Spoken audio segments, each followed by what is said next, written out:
Finalmente tenemos las citas de citas. En este caso también es excepcional y debe usarse con restricción. Este tipo de citas se usa cuando no has podido obtener una información directamente, sino que una fuente te informa indirectamente sobre ella. El riesgo es que como tú no conoces la fuente original, nunca podrás estar 100% seguro de que tan cierta sea la información presentada. Por eso debe usarse con cautela. En casos excepcionales, cuando la información obtenida es importante pero indirecta. En esta situación, siempre debes indicar la fuente original y también la fuente indirecta, usando la palabra citado en. Al final, en la referencia, solo mencionas a la fuente indirecta, no a la original porque no la has conseguido. Hay algunas aclaraciones importantes para citar. Lo más fácil es cuando todas las fuentes que usas tienen autor o autores definidos. En este caso se menciona el apellido del autor y el año de publicación. Pero hay casos donde no figura el nombre del autor. Esto es usual en artículos de internet o periodísticos. En este caso suele citarse el título del documento seguido del año de publicación, todo entre paréntesis. Hay fuentes de información que tienen más de 3 autores. En estos casos siempre se cita el apellido de todos los autores la primera vez, pero a partir de la segunda vez solo se cita el primer apellido y luego se coloca cols o et al. Cuando son más de 6 autores, siempre se coloca el primer apellido seguido de cols o et al. Y en la referencia se coloca completo todos los apellidos. Existen otras fuentes publicadas por organismos o instituciones importantes. En muchos de estos casos no mencionan autores. En esta situación se menciona a la institución como si fuera autor, luego se sigue al año. A veces se consigue información que todavía no se publica, pero que está en proceso de imprenta. En este caso se cita el apellido del autor o autores y se coloca en prensa, que significa que aún no se imprime. Cuando se conversa con algunos especialistas y se quiere citar esa información, se coloca el apellido del especialista y luego se coloca en comunicación personal, agregando además la fecha de la entrevista. En otras ocasiones vas a encontrar fuentes que tienen las mismas ideas o que comparten la misma información o ideas. En estos casos mencionas la idea o información compartida y luego citas a todos los autores separados por puntos y comas. Trata de usar este tipo de citas porque así demuestras que estás leyendo y organizando la información con detalle. No solo te basas en una fuente, sino son muchas fuentes que has agregado por su nivel de semejanza o similitud. Hay ocasiones en que un mismo autor ha publicado muchos trabajos en diversos años. En estos casos se coloca el apellido del autor y el año o años en cuestión. Si la publicación es en el mismo año, para diferenciarlo, se agrega una letra empezando por la letra A al costado del año. Finalmente, si encuentras varios autores que tienen el mismo apellido, para diferenciarlos debes agregar antes del apellido la inicial de cada nombre. Ahora que ya aprendiste a citar, veamos cómo debes referenciar. Aquí hay 3 condiciones importantes. Primero, todas las referencias van al final de la tesis, después de recomendaciones y deben colocarse en orden alfabético. Cada referencia que colocas debe estar refrendado en alguna cita dentro de la tesis. No puede haber referencias sin correspondencia a alguna cita. Cuidado con las referencias fantasma. Y viceversa, no puede haber citas sin estar referenciadas. Finalmente, cada referencia tiene una forma peculiar de presentarse. Todo depende de qué tipo de referencia es decir, si proviene de libros, de revistas científicas, de tesis, de videos, etc. Cada tipo tiene su forma peculiar de referencia. Cuidado, aprende a diferenciarlos. Veamos la estructura básica de una referencia y para ello tomemos como ejemplo el caso de un artículo científico publicado en una revista. En este caso, siempre va primero el apellido paterno y las iniciales o inicial del nombre. Luego va el año de publicación entre paréntesis, luego va el título del informe, luego en cursivas va el nombre de la revista científica de donde proviene, luego va el número de la revista y luego las páginas en donde se ubica el artículo. Si ese artículo ha sido obtenido de una base de datos, se menciona también la base de datos. Así de simple. Vean que la referencia está completa. Es fácil de rastrear y de buscar. Esa es la idea. Las referencias son importantes porque nos dan la información necesaria para ubicarlas y poder revisarlas directamente. Es por eso que toda referencia debe estar completa y respetar las reglas internacionales. Solo así se garantiza la transparencia de la información y el progreso de la ciencia. En este caso, vean la forma como se presentan las referencias. Están ordenadas alfabéticamente, tienen sangría francesa para distinguirse entre ellas y cada referencia sigue un protocolo especial dependiendo de qué tipo es. Para más detalle, revisa el material sobre cómo citar usando APA que está adjunto en tu manual y en tu sala virtual. Allí te enseñamos a citar según cada tipo de fuente.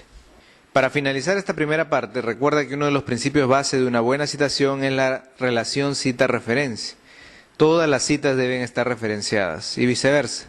Todas las referencias deben tener un refrendo en alguna cita, caso contrario de vacíos es fantasmas. Mucho cuidado. Ahora pasemos a revisar la regla de la presentación de tablas y figuras. Básicamente esta regla se refiere a la utilización del estilo APA para presentar tablas y figuras. Antes de ver cada caso, debemos saber que toda tabla o figura debe cumplir con las exigencias y normas internacionales. Justamente, el APA te enseña cómo hacerlo. Además, cada tabla o figura debe ser mutuamente excluyente y no redundante. Es decir, si usas una tabla para presentar una información, ya no es necesario que uses una figura para la misma información. O usas una tabla o usas una figura. No ambas al mismo tiempo porque es redundante e innecesario. Elige una tabla o figura según sea el caso. Recuerda que las tablas son idóneas cuando tienes mucha información que mostrar, mientras que las figuras son ideales para mostrar tendencias o esquemas. Finalmente, todas las tablas o figuras deben estar contextualizadas en el texto de tu tesis. Es decir, cada tabla o figura debe estar amarrada a la descripción que haces en tu tesis. No pueden estar al aire libre, ya que son evidencia de lo que estás describiendo en el texto. Las personas leerán el texto y verán la tabla o figura como evidencia de lo que indicas en el texto. Debes ser cuidadoso. Hay casos en los que no es necesario usar tablas o figuras para presentar información. Ello es cierto cuando la información que quieres presentar es muy pequeña, puntual y que fácilmente puede escribirse dentro del mismo texto. En estos casos, hacer una tabla o figura es inapropiado, pues no aporta nada nuevo al texto que estás redactando. Mucho cuidado. Todas las tablas tienen una estructura básica que debe respetar. Son 3 partes. En primer lugar, siempre lleva un número de tabla y título detallado en la parte superior. Es importante que el título de la tabla sea completo y muy descriptivo. Recuerda que la minuciosidad es la clave en una buena tesis, así que siempre coloca toda la información como de dónde proviene, el lugar, las variables que presentas, etc. A veces suele indicarse también al final del título y entre paréntesis la fuente de información.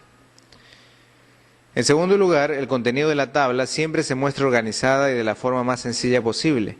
Evita usar colores innecesarios, prefiere las tablas en blanco y negro con la menor cantidad de divisiones visibles. Usa las divisiones visibles con prudencia, de tal forma que no cansen la vista del lector y no genere confusión. En tercer lugar, las notas aclaratorias al pie de página de la tabla. En este caso, la nota al pie de la tabla suele incluir la fuente. Si la información proporcionada ha sido obtenida directamente por ti, se coloca fuente, elaboración propia basada en, que pueden ser encuestas, revisión documental, observación. Si la información proporcionada ha sido obtenida por otras fuentes, debe indicarse de dónde provienen. Adicional a las fuentes, debe incluirse también el tamaño de la muestra real obtenida, así como otras informaciones aclaratorias, tales como símbolos o abreviaturas usadas en la tabla. En el caso de las figuras o gráficos, tanto el número como el título de la figura van en la parte inferior del mismo. Ya no van en la parte superior, tal como ocurría con las tablas. En la misma dirección se coloca también la fuente y toda información aclaratoria del gráfico, tales como leyenda, tamaño de la muestra, etc. En las tesis es usual también presentar imágenes o fotos para mostrar datos. De ser así, debes editar las imágenes para que las organices en una sola, de tal forma que sirvan como fuente de comparación o análisis. En este caso es importante agregar también debajo del título una breve leyenda descriptiva de cada imagen o detalle. Observe en este ejemplo cómo se presentan 2 imágenes comparativas de la calidad publicitaria de 2 empresas. Recuerda que las imágenes siempre deben editarse para que sean presentadas de la mejor manera posible. Observa cómo debe explicarse una tabla. Siempre debe amarrarse cada tabla con el texto de la tesis. La forma más sencilla de hacerlo es escribiendo, tal como se observa en la tabla.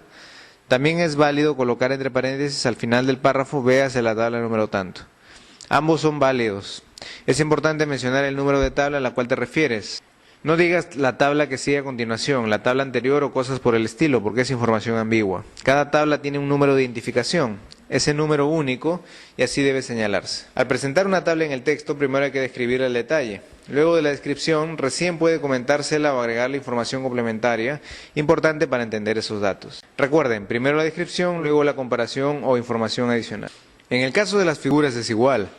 Tal como ocurría con las tablas, todas las figuras deben ser mencionadas en el texto, tomando como referente el número de cada figura. Luego de describir la data presentada en la figura, ya se puede agregar información complementaria, aclaratoria o de síntesis que pueden ayudar a entender esa figura. Recuerden, primero se describe y luego se comenta o agrega. Veamos ahora la última parte del estilo APA, el estilo de redacción. Hay 2 aspectos que debemos cuidar. En primer lugar, siempre se debe usar un lenguaje impersonal y concreto. Esto significa que la tesis debe ser redactada usando tercera persona, no primera ni plural. En otras palabras, se debe escribir "se observa en el siguiente cuadro" en vez de "observo en el siguiente cuadro" u "observamos en el siguiente cuadro". Siempre se debe usar el lenguaje en tercera persona, el lenguaje impersonal.